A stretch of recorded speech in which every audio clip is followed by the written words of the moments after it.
What's going on, Toncho, with another episode of Sawdust Dude. Yeah, appreciate you watching so much. Hey, big shout out to all my Carpenter Apprentice out there that are just hammering away, getting the job done, learning a lot. Cool deal. Appreciate you guys watching so much. And here is another video just for you, all about the Reciprocating Saw. Hey, stay tuned to the very end because I got all kind of little tips and tricks, so keep watching. Hey, today we're talking about the Reciprocating Saw. 9 times out of 10, you'll hear guys call this a Sawzall. Once again, that's another one of those deals where it's kind of like the circular saw. I told you people will call that a skill saw. A skill is a brand. Well, just Milwaukee came out with the Reciprocating Saw and called it a Sawzall, and man, that term and brand stuck with all reciprocating saws. Because reciprocating means moving forward and back in a straight line. And that's how this saw cuts. Forward and back in a straight line. So a great tool for new construction, especially, you throw up a wall and you got to cut out the shoe plate where the door is going to go. Great saw to use for that. For cutting top plates and plywood and different cuts like that. Does great for straight cuts, plunge cuts, and I'll show you how to do that, so stick around till the end. And for remodeling, gosh, man, this is a great demo saw as far as like cutting back and getting down to the framing if you're doing an addition or remodeling a home. A great tool to have. So this, like the skill saw, you need to be real familiar with the reciprocating saw because it is, I said the skill saw is your right hand man, or the circular saw is your right hand. This one will be your left hand. All right, so cool. Stay tuned. Let's talk a little bit about the blades, and then I'll go in about how you mount the blades. So I've got a couple different packs here, and they're pretty much, this is a Diablo, which is a Freud brand. And those are good blades, but you see how long that box is and how long the DeWalt box is. Now here's what's cool about this DeWalt box is telescopic. So if you had a real long blade, that would fit in like that. But if you're just carrying short blades, it would collapse down like that. So, and it really depends on, a lot of times, how long of a blade you need really just depends on what you're cutting. If you're just cutting a 2x4, well, just a regular size blade like this will work out. If you're cutting a double or a triple, you'll need a longer blade so you can kind of see the difference in the blades like that. Same size. You see how this one's just real thick, but super fine teeth on that thing. Well, that's a metal cutting blade. So you've got really a couple different kinds of blade here. One that the teeth are really aggressive, and that's just really for a wood blade. This middle blade here is for wood and metal. So if you're cutting through some 2x4s and there happens to be a nail in there or a screw, boom, that'll take care of that. And all the way down to if you're cutting off some lag screws, and so you had to bolt down a bottom shoe plate, and then you got the bolts hanging up and you want to cut them off flush, boom, there's your man right there. So all these blades work out real well. Let's talk a little bit about how you mount up the blade in your reciprocating saw. And you'll hear me call it a Sawzall because that's just years of habit.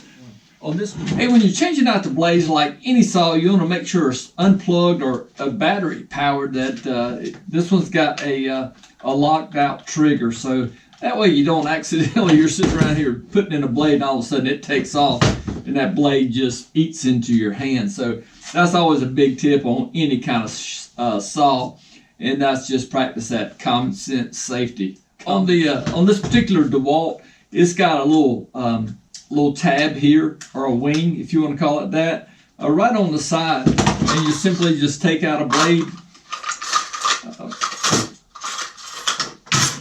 We'll take this bad boy here and just slide it straight in, press down, and then always give it a tug. Now here's something cool about Sawzalls or reciprocating saws. It's just a habit. You can flip the blade around you can flip the blade around so that way you kind of cut up like that. So that's a neat little trick there.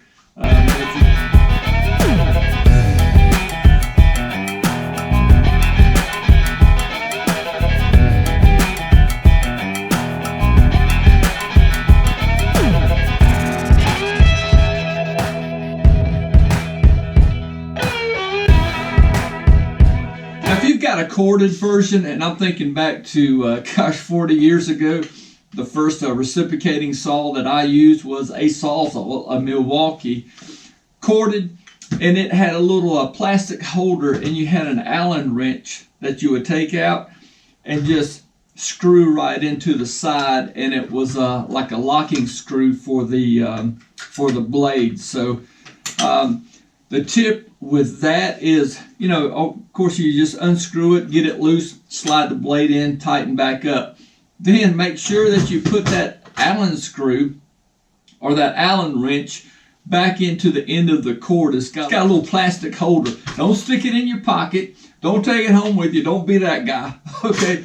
Whenever you're using a tool like that that's got a wrench that mounts on the tool, make sure you always put it back in place. Okay, so that's another good tip for you. Here's another situation on this one. You just turn this part here, and the saw blade slides out.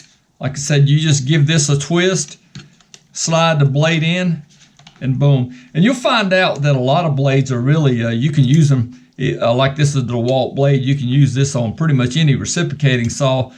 They pretty much have that same kind of design on the end, and so slides in, boom, give it a tug, it's in there good. Once again, you rotate this around, you can flip the blade upside down, boom, and it will cut like that too. So you got a board, and you made a mistake, it's got to come back off or whatever, and so you've got some screws in there or some nails in there. No problem. Pick out the right kind of blade, and this one, as you can see here, it says wood with nails, and that's you. That's the one you want. Now from here, I want to make sure that I don't rock or tip. I want to cut right in that crack. I want my saw blade just to follow in there. So really from the camber or the left and right, make sure you get it as straight as you can. Make sure this is kind of touching. Unlock it.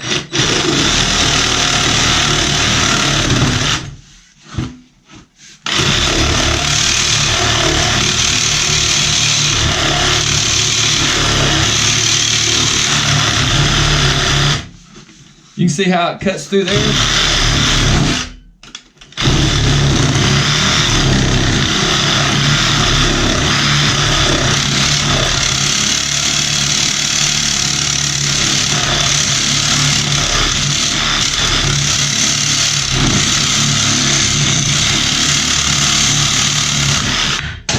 That's what I'm talking about, to make sure you got your blade straight, because it digs into the wood as well. You have that going, and you'll have that going on, but you really need to develop an ear. You hear that pitch, and it makes that higher pitch sound. That means I'm hitting metal or hitting a nail, and you just kind of move the camber around, and so that you cut out those nails. Now, some of you may say, well, why didn't you just use a metal cutting blade on there? Well, actually, metal cutting blades are a little bit thinner than the wood and metal blade, and sometimes you need that stiffness, or you need that thicker blade to work in that tight spot. A thinner blade sometimes gets caught in that crack and just kind of will jar you to death, will knock the fillings out of your teeth. So sometimes the wood and metal blade is best when you're cutting out a 2x4. You're welcome to try the metal cutting blade alone, but like I said, sometimes you need for it to cut a little bit of wood and cut that metal too. That's just experience. Now you've got this little plate here. You want to start out with it directly against the board, because I'm going to tell you why. Let me try to do it incorrectly here. I'm going to show you what not to do, because this thing, if you start back here like this, see how it'll pull? This thing, because it's reciprocating, it's moving in a straight line like this. If that blade gets pinched or in a bind, I mean, it'll knock the fillings out of your teeth. So it's great just to kind of start here. And I usually put the butt of the saw down a little bit, but my table's kind of in the way. Or we can start like this. Now that's a good point right there, that if this piece of material starts vibrating real bad, is going back and forth, this thing does not want to cut. Because it's trying to move, it cuts this way. And so if that piece of wood is moving that way, it doesn't want to cut well. So a lot of times somebody would put their foot over here and hold it for you. Get closer over here.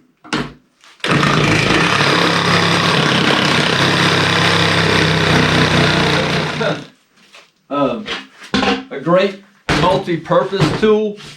You'll even see plumbers use it, because I mean this thing will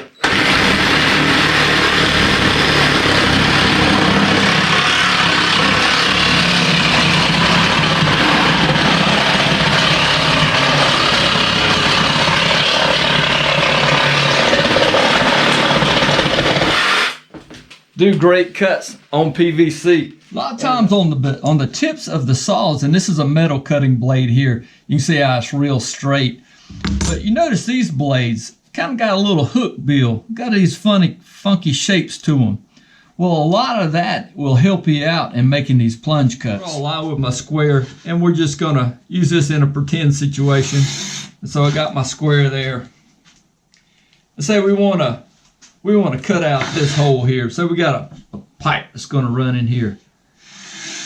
And I need to cut this out. The right kind of blade, and we'll mount it in our reciprocating saw. And that's ready to go. Now, I want to make sure there's nothing below this, so I visually inspected that it's okay to cut below here. And you're just going to take your saw, and you're going to just let this base.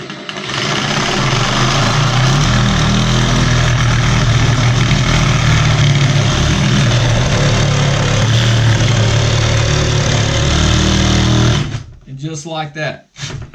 I start out with the saw almost perpendicular to as much as I can to the surface that I'm working on.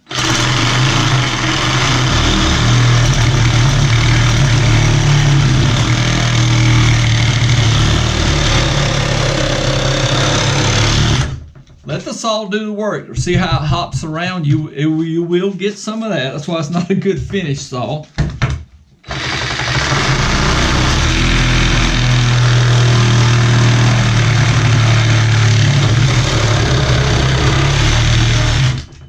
But a lot of times, you know, it'll hop around because I'm trying to rush it. Let the saw do the work.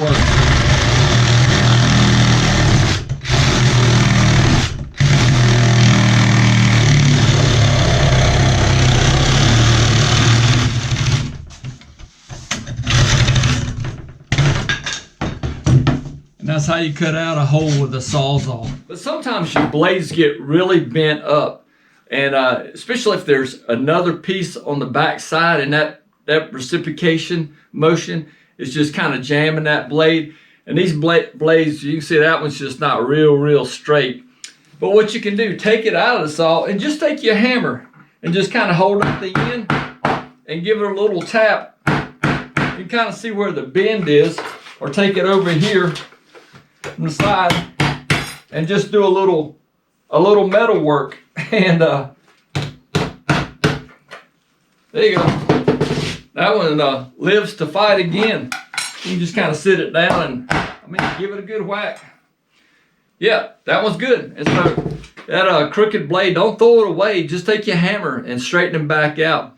So that's just the basics of the Sawzall. You know, I just recommend you just, like any saw, take time to practice with it, get to know it real well, be very familiar of what it can and it cannot do, what you're capable and you're not capable of. But that's all the deal about practicing with your tools. And so it's you get the feel for it, and so it just becomes like a second nature. And that's when learning the skills for better results really kicks in. And that's when your boss is like, dang, that boy knows what he's doing. Hey, catch y'all with another episode of the Sawdust Dudes in the books for you Carpenter Apprentice dude and dudettes out there getting the job done. Awesome. Appreciate you watching, and I'll see you real soon. Oh, yeah.